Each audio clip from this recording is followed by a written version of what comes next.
Good day everyone, I am Love Jane Panahon. So for today's video, we will tackle about the environmental science for public awareness. So let's start. The Philippines is a beautiful country blessed with rich forests, clear ocean, and diverse wildlife.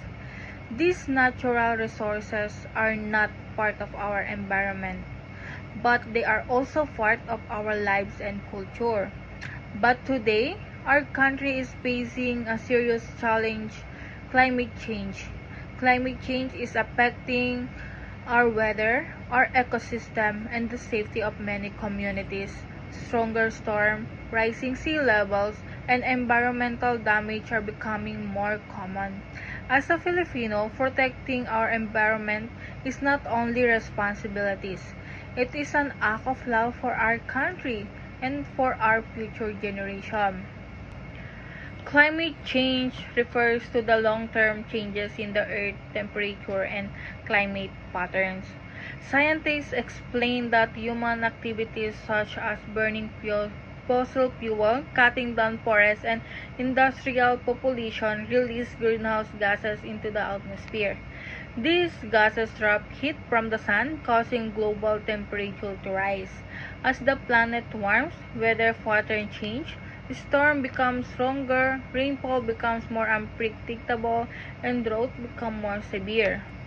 The Philippines is known for its rich biodiversity. Our forests, ocean, and wetlands support thousands of plant and animal species. Mangrove forests protect coastal communities from strong waves and strong surge. Coral reefs provide homes for marine life and support the fishing industry.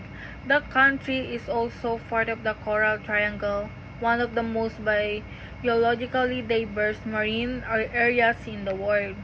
However, human activities such as deforestation, illegal fishing, and population are destroying this ecosystem.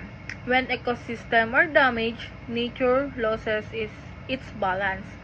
Animals lose their habitats, fish population decrease, and communities become more vulnerable to disasters.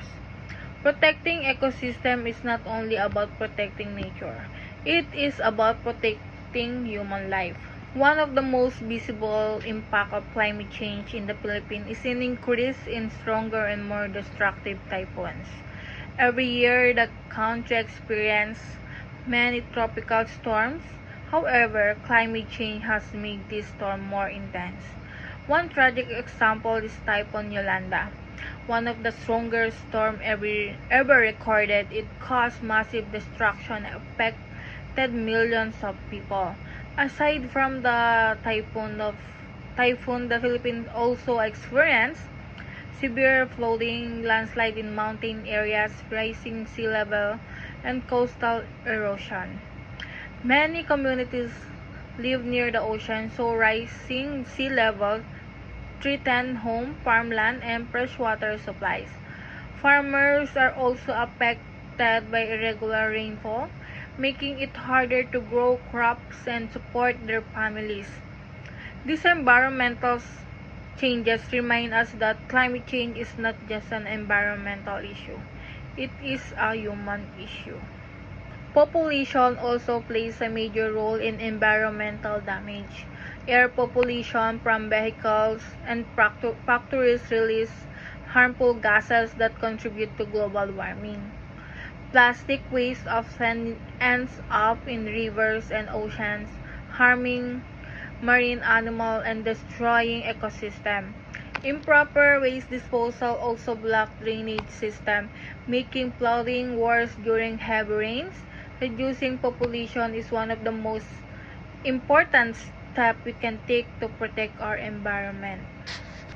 Despite the challenges, there is still hope. Sustainable practices help protect the environment while meeting the needs of present and future generations. These practices included planting trees and protecting forests, reducing plastic waste, recycle material, conserving water and electricity, and using renewable energy such as solar power.